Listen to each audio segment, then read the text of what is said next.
자율주행 차량들이 이제 다니면서 학습을 하잖아요. 근데 사실은 이제 이미 안에 들어있는 주행 전략이라든가 아니면 주변 사물을 인지하는 그 소프트웨어는 어느 시점에서는 고정이 돼 있는 거예요. 그러니까 이미 자동차가 출시될 때 어떤 버전의 소프트웨어를 아까 말씀드렸던 버전 뭐 10.69, 5.2 이런 버전으로 고정이 돼 있는 상태에서 주행을 하는 거죠. 근데 계속 업그레이드를 해야 되잖아요. 그러니까 지금도 완전하지 않은 기술이기 때문에 테슬라는 이 돌아다니는 차량들을 통해서 학습 데이터들을 계속 모으고 있어요. 근데 자동차가 다니면서 하루에 데이터량이 어느 정도 되냐면 저희 테라바이트란 단위 혹시 아시나요? 네. 그러니까 저희가 뭐 하드 디스크가 한 250기가 정도 되잖아요. 그거의 4배 정도. 이제 요새는 테라바이트 하드도 나오는데 하루에 인텔이 연구한 거에 따르면 한 4테라바이트 정도 데이터가 자율주행 차량에서 생성이 된다고 해요. 근데 아까 말씀드렸듯이 16만 대가 이미 FSD가 풀렸고 오토파일럿은 훨씬 많거든요. 그러면은 테슬라가 하루에 모으는 데이터량이 어마어마한 데이터를 학습을 시켜야 되니까 이거를 차량 안에서 학습을 하는 게 아니라 온라인으로 송신을 이제 선별해서 중앙 데이터 센터로 보내게 됩니다. 그래서 중앙 데이터 센터에서 말하자면 도조가 일본어의 도장에서 온 거거든요. 도장에서 훈련을 시키는 거죠. 아까 뭐 테슬라가 뭐 범블비, 옵티머스 이런 영화, 트랜스포머 영화에 나오는 그런 용어를 택하듯이 도조도 제가 보기에는 그 매트릭스에서 온 게 아닌가 싶네요. 매트릭스에서 보면 니오가 그 도장에서 막 훈련을 하잖아요. 그런 것처럼 이제 학습 데이터들, 그러니까 비전 데이터들을 다 모아서 슈퍼컴퓨터 안에서 엄청난 데이터 서버에 들어가서 학습을 시키는 거죠. 그래서 도조 시스템이라는 게 결국 이 학습을 해야 되는 거고요.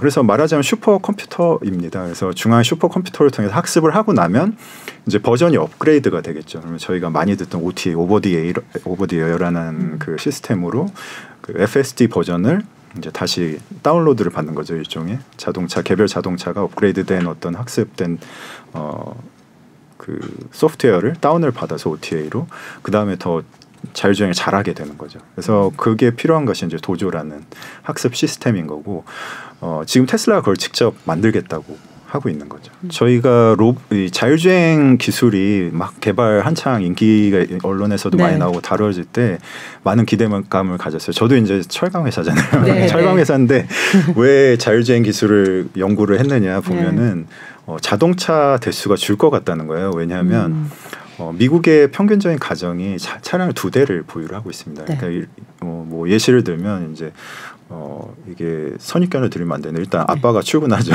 차를 갖고 아빠가 출근을 합니다. 근데 그 다음에 그러면 차가 2대가 필요한 게 엄마가 아이들하고 학교를 가야 되고 뭐 쇼핑을 가야 되고 하잖아요. 그러다 보니까 한 집에 2대가 필요한 거예요. 근데 이거를 자율주행 기술이 완전 자율주행 기술이면 한 대로 해결을 할 수 있는 겁니다. 아빠가 출근하고 나면 집으로 차를 돌려보내요. 그럼 그 차를 타고 또 아이들이 학교를 가고 다시 돌려보내면 엄마가 이제 쇼핑센터를 가고 이런 거를 상상했었어요. 그래서 연구 논문들을 보면 이 가정당 2대이던 차가 레벨 5 차가 나오면 한 대가 될 거다 이런 얘기를 했었어요. 그리고 택시 같은 경우에도 지금 그 운용 비용을 보면 사실 대다수가 절반 이상이 인건비예요. 그러니까 기사님들이 그 비용 이 상당 부분 차지하고 있기 때문에 이 비용을 걷어내면 사실상 저희가 가장 보편적으로 타고 싶어하는 대중교통 수단이 택시잖아요. 가격을 고려하지 않는다면 도어투도어 서비스가 가능하니까.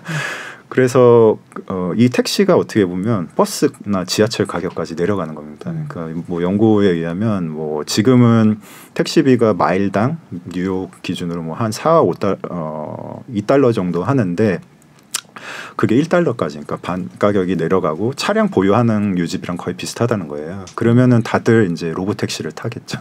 그래서 사회적 파급 효과가 그만큼 크다는 거고. 그래서 처음에 기술이 소개됐을 때는 이제 그게 금방 올 줄 알았죠.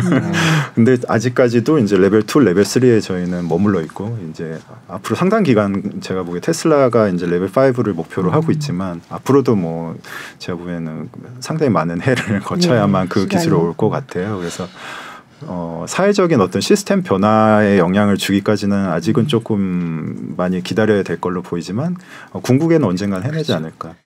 사실은 인공지능 모델들 지금 테슬라가 하고 있는 뭐 그 아까 말씀드린 오큐펜시 네트워크 같은 그런 이제 뭐 아니면 널프라든지 이런 다양한 인공지능 모델들을 개발을 하고 있는데 기존에는 이런 뉴럴 네트워크를 활용하지 않고서는 너무 오래 걸리는 거예요. 그러니까 말하자면 2D 이미지를 3D로 재구현하는데도 수십 분이 걸리고요. 그다음에 뭐 주행 전략을 짜는데도 안전하기도 해야 되고 사람이 불안감을 느끼지 않아야 되고 이런 조건들을 다 붙이다 보면 지금의 상황을 판단해서 결정하기까지 뭐 수분이 걸리기도 하거든요. 근데 그러고 나면 사고가 나잖아요. 그렇죠. 근데 이런 인공지능 툴들 굉장히 많은 그 구글이나 페이스북, 테슬라가 개발하고 있는 인공지능 툴들을 가져다가 굉장히 잘 버무려서 지금은 그런 거를 뭐 50ms 이나에 판단까지 한다는 거잖아요. 그러니까 그런 인공지능 플랫폼, 그다음에 그런 것들을 만들어내기 위한 도조 학습 플랫폼 이런 것들이 다 결합이 돼서 중요한 역할들을 하게 되겠죠. 저희가 오늘 테슬라 AI 위주로 이제 AI 데이 직후여서 얘기했는데 기본적으로 이제 전기차 경쟁력에 대한 것도 이제 궁금증이 많을 것 같아요. 생산량은 뭐 애널리스트의 기대보다는 낮지만 그래도 이제 시장의 예상치에 부합하게 이제 늘어나고 있고요. 네. 그 지금 상하이 독일 공장 이런 것들도 아직은 풀로 안 돌아가고 있나요? 네. 어떤가요 지금? 네, 지금 뭐 베를린 같은 경우 지금 주간 2,000대였나 숫자를 정확히 기억을 못 하겠는데 이제 램프업이 점점 되고 있죠. 그리고 상하이 같은 경우에는 사실 처음에 50만 대 연간 생산 기준을 했는데 200만 대까지 올리겠다고 했고요. 그러니까 지금 돌아가는 공장만 5개에서 7개 정도가 되는데 2천만 대를 만들려면 12개를 더 한다 그랬잖아요. 그러니까 대략 한 15개의 공장이 2천만 대를 만들려면 공장 하나당 최소한 150만 대 생산 체계를 갖춰야 되는 거예요. 그래서 지금 뭐 최근에 이제 캘리포니아 공장도 업그레이드 하겠다고 했고 상하이도 이제 200만 대까지 늘리겠다고 하고 그래서 그 양산 체계가 점점점 업그레이드되고 실제 생산량도 늘고 있는 추세거든요. 그래서 한 걸음 한 걸음이 생산 목표에 좀 다가가고 있는 것 같고 내년 정도면 이미 200만 대 생산 체계가 될 것 같거든요. 200만 대 생산 체계면 국내에서 생산하는 거의 절반이에요. 전체 그렇죠. 생산량에. 그러니까 기업 하나가 이렇게 빠른 속도로 성장한다는 게 좀 놀라운 일이죠. 사이버 트럭에 관한 얘기는 없었나요? 예, 이번 AI 데이에 조금 아쉬웠던 게 사이버 트럭이 사실 이제 내년 초 아니면 올해 말 이렇게 뭐 얘기를 했었고 그다음에 테슬라 세미 좀 이제 대형 트럭이죠. 또 나오지 않을까 했는데 뭐 이번에는 이제 또 이게 테슬라 좋아하는 분들 해석이 있는데 AI 데이가 원래 그 AI 관련된 그 학생들 내지는 학자들을 리크루팅하는 목적이잖아요. 그러다 보면 자동차 얘기는 좀 빼놓은 것 같고요. 그리고 사실 굉장히 그 생산이 출시 판매가 임박했기 때문에 이거는 뭐 수개월 안에 별도 이벤트를 하지 않을까 좀 생각이 좀 들어요. 특히 지금 방금 말씀해 주셨는데 이번에 그 인재 스카웃과 관련된 얘기를 직접 언급하기도 했어요. 이번 AI 데이가 그런 목적이 확실하다라고 언급을 한 것 같은데 뭐 이렇게 하면은 효과가 있는 건가요? 그렇지 않을까요? 그러니까 뭐 저만 해도 이제 엔지니어를 시작했으니까 굉장히 가슴 뛰는 일인 것 같아요. 그러니까 인류의 어떤 문제들을 해결하는데 실제로 워딩이 그렇게 나오거든요. 우리가 뭔가 인류의 문제를 해결하는데 기여할 수 있는 인재들을 찾고 싶다. 그 일론 머스크가 사실 굉장히 거만한 사람이잖아요. 그런데 인재를 모실 때만큼은 엄청 정중한 표현을 합니다. 그래서 AI에 대해서 굉장히 정중하게 우리 같이 해봅시다 이렇게 정중하게 표현을 하면서 얘기를 하는데 아마 실제로도 작년 AI 데이도 AI 데이 하고 나서 어플라이가 굉장히 지원하는 사람들이 굉장히 늘었다고 했거든요. 그러니까 아마 올해도 그러지 않을까 생각이 듭니다. 그 배터리 내재화에 대해서는 뭐 속도를 더 내고 있는 건가요? 배터리는 어떤가요? 배터리는 제가 진척 상황을 보니까요. 그 처음에 이제 그 파일럿 공장이라고 하죠. 이제 시험 생산을 하는 거를 한 보통 파일럿이라고 하면 1기가와트 시 정도 스케일을 얘기를 하는데 테슬라는 스케일이 커서 10기가와트 시를 생각하고 이제 설비들을 놨다고 했고요. 그래서 지난 시간에 제가 잠시 설명해 드렸는지 모르겠는데 이제 뭐 건식 공정이라든가 4680 원통형 배터리라든가 이런 새로운 기술들을 좀 시험을 하고 있어요. 그래서 그 폼 팩터에 한해서는 그 원통형 4680 배터리는 이미 당연히 생산을 하고 있고요. 그 안에 뭐 실리콘 응급제라든가 건식 공정이라든가 이런 것들에 대한 궁금증이 있었는데 일단은 실리콘 응급제는 들어가지가 않았고요.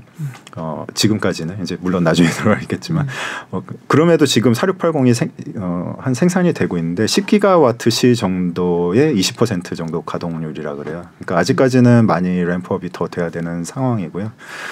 다만 이제 뭐 응급 쪽에 건식 공정은 적용이 된 것 같습니다. 저희가 양응급 이 건식 공정이라는 게 이제 기억을 다시 더듬어 보면 이제 그 건조 공정이 워낙 에너지가 많이 들어가고 그다음에 설비 자체가 막 100m, 200m 되는데 그거를 10분의 1로 줄이는 거거든요. 그러니까 원가 계산도 그만큼 되고 설비도 사이즈를 엄청 줄이는 그런 기술인데 거기에 기대를 많이 하고 있습니다. 왜냐하면 이거는 배터리 업계에서는 상당한 혁신이거든요. 그래서 크게 기대를 걸고 있는데 아직까지 이제 실리콘이 들어가지 않은 건식 공정의 응급제까지는 했다. 그래서 이제 양극재 기술이라든가 뭐 전해질 기술이라든가 아직 풀어야 할 과제도 많고 양산 수준도 한 2기가와트시 수준이니까 아직 5배 램프업을 해야 되는 그래서 아직 그 정도까지 와 있다. 뭐 그러니까 역시 계속 기술 개발을 하고 있지만 아직 뭐 이제 내재화라고 이제 이름 붙일 만큼의 수준은 다다라지는 않았다. 네, 그죠? 맞습니다. 그때 배터리데이 지금 또 4680 배터리 얘기를 하니까 배터리데이 때 생각이 나는데 그때도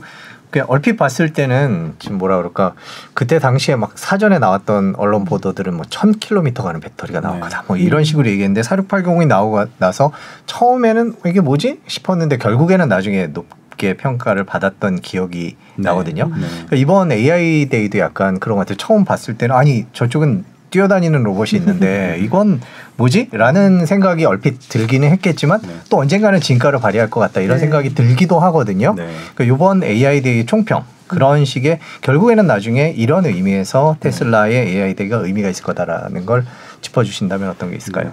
테슬라를 뭐 정말 한마디로 어떤 기업이냐 축약을 하라고 하면 사실 지금의 테슬라는 AI 기업이 맞는 것 같아요. 그러니까 저도 주로 하드웨어 이야기를 많이 드렸지만 결국에 AI를 근데 발전을 시키려면 무엇이 필요하느냐 하면 플랫폼이 필요합니다. 하드웨어 플랫폼이 필요하고 테슬라가 결국에는 자동차 하드웨어 플랫폼을 엄청나게 지금 보급을 하겠다는 거고 그것을 통해서 AI 데이터를 결국에는 취득을 하는 거거든요. 어떻게 보면. 그래서 이번에 AI 데이에서 로봇이라는 걸 발표한 것도 결국에는 로봇을 통해서 AI 발전을 위해 필요한 데이터들을 많이 풀어서 취득을 하겠다는 거거든요. 그렇기 때문에 그 4680의 의미가 있었던 거는 기술 면에서 엄청난 그 첨단에 있는 기술을 적용했다는 의미보다는 양산성 그리고 원가 경쟁력에서 핵심이 있었던 거거든요. 그래서 지금의 로봇도